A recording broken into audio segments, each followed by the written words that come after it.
नमस्कार, आप देख रहे हैं न्यूज इंडिया। आपके साथ मैं हूं चारुल शर्मा। आज एक बहुत बड़ा और बहुत अहम दिन है। आज दरअसल प्रधानमंत्री नरेंद्र मोदी बच्चों को जो राष्ट्रीय बाल पुरस्कार मिलता है उसके बाद वो बच्चों से बातचीत करने वाले हैं। और इसके साथ ही प्रधानमंत्री नरेंद्र मोदी, देखिए क्योंकि कोरोना का वक्त चल रहा है इसलिए वीडियो कॉन्फ्रेंसिंग के जरिए उन बच्चों से संवाद भी करेंगे और बच्चों को डिजिटल सर्टिफिकेट दरअसल दिया जा रहा है।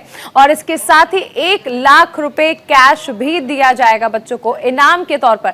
और इस लिहाज से देखा जाए तो बेहद अहम है, आज का दिन बहुत ज्यादा खास है उन तमाम बच्चों के लिए भी जिन्हें राष्ट्रीय बाल पुरस्कार मिल रहा है, उन तमाम माता पिताओं के लिए भी गौरव का दिन है, उन शिक्षकों के लिए भी गौरव का दिन है जिन्होंने इन बच्चों को पढ़ाया है, जिन्होंने इनको आगे बढ़ाया। उन सभी के लिहाज से अगर देखा जाए तो बहुत बड़ा दिन है। लेकिन क्योंकि कोरोना का वक्त चल रहा है, मामले लगातार बढ़ रहे हैं और इसे देखते हुए प्रधानमंत्री नरेंद्र मोदी इन बच्चों को डिजिटल तौर पर ही सर्टिफिकेट देने वाले हैं। और इसके साथ ही वीडियो कॉन्फ्रेंसिंग भी करेंगे और इन बच्चों से दरअसल संवाद भी करेंगे, इन बच्चों से बातचीत करेंगे। और यहां पर क्योंकि देखिए डिजिटल सर्टिफिकेट बच्चों को दिया जा रहा है तो इसके साथ ही ये माना जा रहा है कि 1 लाख रुपए कैश जो है वो भी इन बच्चों को प्रोत्साहन राशि के तौर पर भी दिया जाएगा। इसके साथ एक और बड़ी खबर आपको बता दें, लखनऊ में सुपारी कारोबारी के घर पर आईटी की रेड हुई है। घंटों से चल रही है आयकर विभाग की ये छापेमारी। रेड में टैक्स चोरी से जुड़े हुए अहम दस्तावेज बरामद हुए हैं। इस वक्त की बड़ी खबर आपको बता दें, लखनऊ में सुपारी कारोबारी के यहां पर आईटी की रेड हुई है। घंटों से आयकर विभाग की ये जो छापेमारी है ये इस कारोबारी के यहां पर चल रही है। और इस रेड में ये माना जा रहा है कि टैक्स चोरी से जुड़े कुछ अहम दस्तावेज जो हैं वो आयकर विभाग की टीम के हाथ लगे हैं। इस वक्त की बड़ी खबर आपको बता दें, लखनऊ में आईटी विभाग ने एक और बड़े कारोबारी के यहां पर रेड मारी है। और ये सुपारी कारोबारी है जिसके यहां पर ये रेड मारी गई है। आयकर विभाग की टीम जो है पिछले कई घंटों से इस व्यापारी के घर पर छापेमारी कर रही है। दरअसल सूत्रों के हवाले से ये जानकारी मिली थी कि यहाँ पर आईटी विभाग की टीम को ये जानकारी दी गई थी कि ये व्यापारी जो है वो दरअसल टैक्स चोरी कर रहे थे।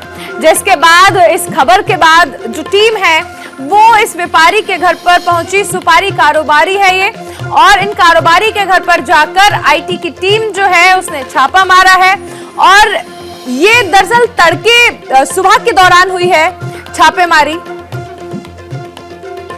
संवाददाता अभिनव हमारे साथ जुड़ गए हैं। अभिनव, इस छापेमारी को लेकर क्या जानकारी है आपके पास?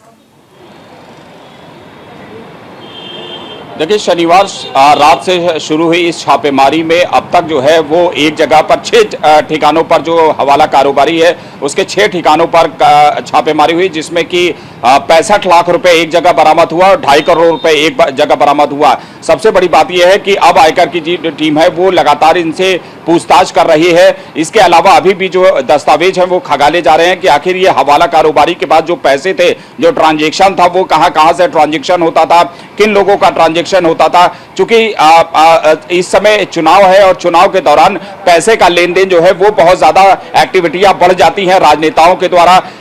हवाला से पैसा काफी आने लगता है। ऐसी सूरत में एक बड़ी कामयाबी जो है वो व्यापार कर की जो है वो आयकर विभाग की मानी जा रही है। दूसरी तरफ मैं बता दूं कि अभी भी छापेमारी जो है वो चल ही रही है। जो हवाला कारोबारी है उसके 6 ठिकाने ऐसे हैं। इसके साथ साथ और भी उनसे दस्तावेज के साथ साथ ये भी तलाशा जा रहा है, ये भी पूछताछ हो रही है कि और कौन कौन इसमें संलिप्त है जिसके की पेपर्स जो है और पैसे जो है वो बरामद किए जा सकते हैं। दूसरी तरफ मैं बता दूं कि अब जो है इन पूरे हवाला कारोबारियों पर एक नकेल करने की जो है वो कोशिश की जा रही है, जिससे कि इन पर जो है लगाम लगाई जा सके और पैसे का जो फ्लो है, जो ट्रांजैक्शन है उसको रोका जा सके। क्योंकि चुनाव आयोग ने भी सख्त हिदायत दी है कि जो भी व्यक्ति के या किसी के पास भी अगर 1 लाख रुपए से ज्यादा का पैसा अगर बरामद किया जाता है तो उसको जो है टीम है वो संचालित टीम है वो पैसे को जो है जब्त कर ले और जब तक संबंधित व्यक्ति अगर उसके बारे में पूरी ऑथेंटिसिटी नहीं देता है, पेपर दस्तावेज नहीं देता है कि उसने बैंक से निकाले हैं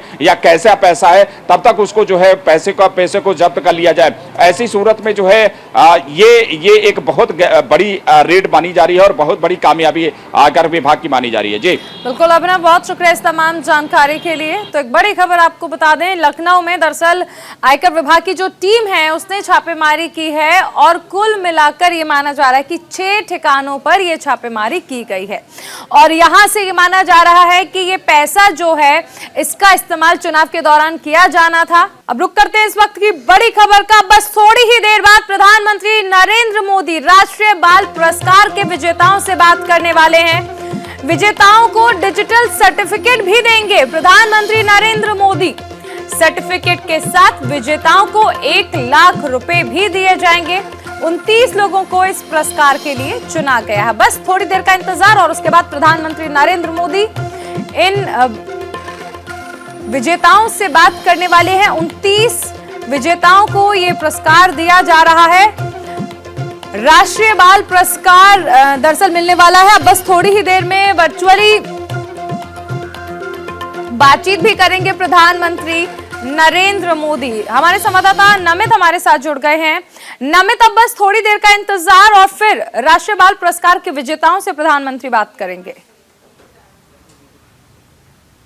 देखिए बिल्कुल चारुल, आज राष्ट्रीय बालिका दिवस भी है और आज़ादी का 75वां जो अमृत महोत्सव है वो पूरा देश मना रहा है और इसीलिए आज का दिन जो है वो डिसाइड किया गया था। जो प्रधानमंत्री राष्ट्रीय बाल पुरस्कार है जिन बच्चों को दिया जाएगा, आज का ही दिन डिसाइड किया गया था। तकरीबन 11:30 बजे प्रोग्राम शुरू होगा क्योंकि कोरोना चल रहा है, इसी वजह से इस कार्यक्रम को वर्चुअली रूप से जो है समाप्त करना होगा। हालांकि इससे पहले आमतौर पर बात करें तो हर साल ये कार्यक्रम जो है वो राष्ट्रपति भवन में आयोजित किया जाता था और जितने भी जिन बच्चों को चुना जाता था उनको ये अवार्ड दिया जाता था, ये पुरस्कार से सम्मानित किया जाता था। लेकिन कोरोना की वजह से इस कार्यक्रम को वर्चुअली रूप से किया जा रहा है और इस कार्यक्रम के अंदर खुद पीएम नरेंद्र मोदी शामिल रहेंगे। इसके अलावा जो महिला बाल विकास मंत्री हैं स्मृति ईरानी, वो इसमें मौजूद रहेंगे और तकरीबन 29 ऐसे बच्चों का चयन किया गया है जो कि 5 वर्ष से 18 वर्ष के बीच में इनकी उम्र होती है और जिन्होंने सामाजिक क्षेत्र में या फिर अगर हम शिक्षा के क्षेत्र में बात करें, कला संस्कृति, इन तमाम क्षेत्रों के अंदर अच्छा कार्य किया है, वीरता के क्षेत्र में अच्छा कार्य किया है, ऐसे 29 बच्चों का चयन जो है वो किया गया है। और इस जितने भी 29 बच्चों का चयन किया गया है इसमें उनको एक पदक दिया जाएगा, सर्टिफिकेट दिया जाएगा, साथ ही साथ 1 लाख रुपए की जो राशि है वो भी इनके अकाउंट में ट्रांसफर की जाएगी। ये भी है कि ये बच्चे, ये विजेता जो हैं, ये गणतंत्र दिवस की परेड में भी शिरकत करने वाले हैं, उस लिहाज से भी बेहद अहम है ये पुरस्कार जिस तरह से इन बच्चों को दिया जा रहा है। हालांकि डिजिटल तौर पर ही सर्टिफिकेट दिए जा रहे हैं। देखिए बिल्कुल चारुल, ये हर साल जब भी बच्चों को पुरस्कार दिए जाते हैं उसके बाद गणतंत्र दिवस पर तमाम जो बच्चे रहते हैं जो इनको सम्मानित किया जाता है वो गणतंत्र दिवस की परेड में शामिल होते हैं और इस बार भी जिन बच्चों को सम्मानित किया जाएगा वो खुद गणतंत्र दिवस की परेड में शामिल होंगे। हालांकि ये कार्यक्रम वर्चुअली रूप से किया जाएगा लेकिन जितने भी बच्चों को पुरस्कार दिया जाएगा 29 बच्चों को, वो अपने अपने इलाकों से जो जिला मजिस्ट्रेट है, उनके डीएम है, उनके साथ अपने पेरेंट्स के साथ जिला जो मुख्यालय है वहां से वर्चुअल रूप से इस पूरे कार्यक्रम में शिरकत लेंगे। और उसके बाद बहुत शुक्रिया नमित इस तमाम जानकारी के लिए। इस वक्त सुनाते हैं संबित पात्रा क्या कुछ कह रहे हैं। नीति ने उत्तर प्रदेश को घेर कर रखा। 2017 से पहले उत्तर प्रदेश की छवि भारतवर्ष में एक अलग तरीके से प्रस्तुत किया जाता था और खुशी के साथ कहना चाहूंगा 2017 के पश्चात भारत के प्रधानमंत्री नरेंद्र मोदी और नवनिर्वाचित मुख्यमंत्री योगी जी 2017 के पश्चात जिस प्रकार की राजनीति और विकास युक्त राजनीति उत्तर प्रदेश में रही, उत्तर प्रदेश आज गौरव का आभास करता है। आज उत्तर प्रदेश के 25 करोड़ जनता को मैं बधाई देता हूं कि आज उत्तर प्रदेश मोदी जी और योगी जी के डबल इंजन के सरकार के अंतर्गत एक सुरक्षित और समृद्ध प्रदेश है, एक सिक्योर प्रदेश है और एक एस्पिरेशनल स्टेट है। ईज ऑफ डूइंग बिजनेस में भी जिस प्रकार से 12वें स्थान से आज हम दूसरे स्थान पर आए हैं और आर्थिक परिस्थिति उत्तर प्रदेश की जिस प्रकार से बदली है और 6ठे स्थान से आज दूसरे स्थान पर आए हैं, यह भी अपने आप में उत्तर प्रदेश के लिए एक बधाई का विषय है। 50 से अधिक ऐसे केंद्र योजनाएं हैं जिनमें आज उत्तर प्रदेश एक अग्रणी राज्य के रूप में काम करती है, ये दिखाता है कि 73वां स्थापना दिवस उत्तर प्रदेश का it's a milestone as far as development of Uttar Pradesh is concern. विकास का एक महत्वपूर्ण पायदान वो छू चुका है। जैसे मैंने आपको कहा, आज कुछ खुशी की बातें भी हैं तो कुछ दुख के विषय भी।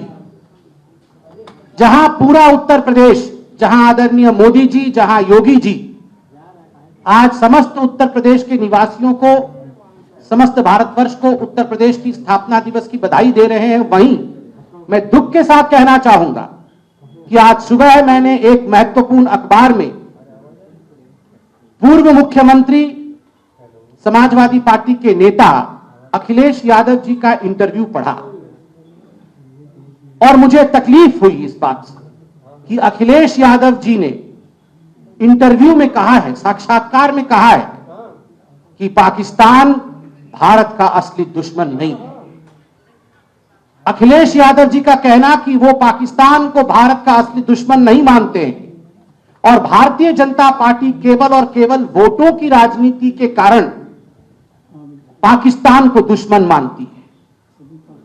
दुखद, चिंताजनक और शर्मनाक। तुरंत अखिलेश जी को अपने इस बयान पर पश्चाताप करना चाहिए, क्षमा याचना करनी चाहिए। मैं आज अखिलेश जी से लखनऊ में बैठकर चंद सवाल पूछना चाहता हूं। अखिलेश जी, क्या कश्मीर के बंधु हमारे भाई नहीं है? जिन कश्मीर के बंधुओं के ऊपर रोज पाकिस्तान की गोली चलती है, गोलाबारी होती है और निहत्थे लोग, निर्दोष लोग पाकिस्तान द्वारा भेजे गए आतंकवादियों द्वारा मारे जाते हैं, क्या उनका जीवन नहीं?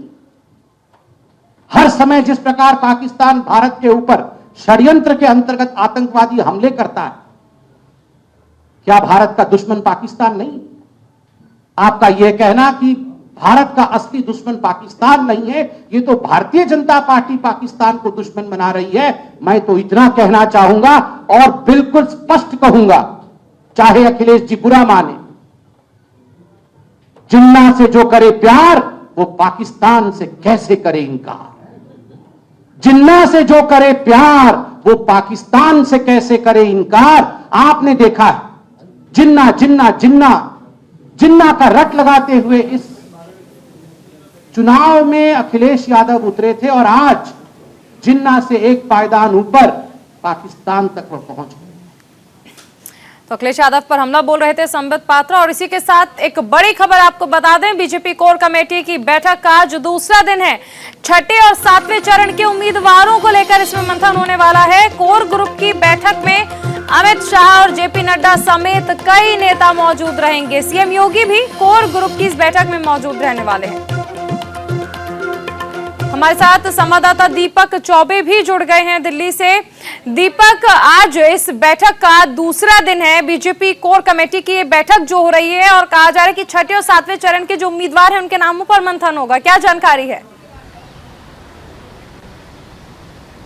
देखिए चारुल, अगर बात की जाए तो करीब ये कल भी बैठक थी। कल रात 1:20 तक की बैठक चली थी और आज अभी थोड़ी देर में ये बैठक चलेगी, क्योंकि अभी बीजेपी के जो राष्ट्रीय अध्यक्ष जेपी नड्डा वो पहुंच चुके हैं, मुख्यमंत्री योगी आदित्यनाथ, दोनों डिप्टी सीएम, प्रदेश अध्यक्ष, ये सब पहुंच चुके हैं। बस गृह मंत्री का इंतजार हो रहा है। गृह मंत्री के आने के बाद ही मीटिंग शुरू हो जाएगी, क्योंकि छठे और सातवें चरण की बैठक है तो उस पर आज उम्मीदवारों की जो नामों की मोहर है वो लग जाएगी। और कल केंद्रीय चुनाव समिति की बैठक है, उसमें प्रधानमंत्री उस मीटिंग में रहेंगे। उसके बाद ये फाइनल हो जाएगा कि कौन कौन से उम्मीदवार हैं जो दोबारा रिपीट कर रहे हैं। अगर बात की जाए तो देखिए, अगर यूपी की सत्ता अगर वापस आती है तो वो पूर्वांचल से होकर आती है, तो पूर्वांचल को लेकर बीजेपी की रणनीति बहुत तैयार है और लगातार वो फोकस किए हुए कि पूर्वांचल बिल्कुल ठीक रहे, क्योंकि पिछली बार थोड़ी सी नाराजगी थी लोगों में, पर कहीं ना कहीं बीजेपी ने उनको मना लिया है। और यही कारण था कि मुख्यमंत्री योगी आदित्यनाथ को लगातार खबरें चल रही थी कि अयोध्या से लड़ेंगे, पर उनको गोरखपुर क्षेत्र दिया गया है, क्योंकि कहीं ना कहीं अगर मुख्यमंत्री योगी आदित्यनाथ गोरखपुर से लड़ते हैं तो ये पूरे पूर्वांचल के एक मैसेज जाएगा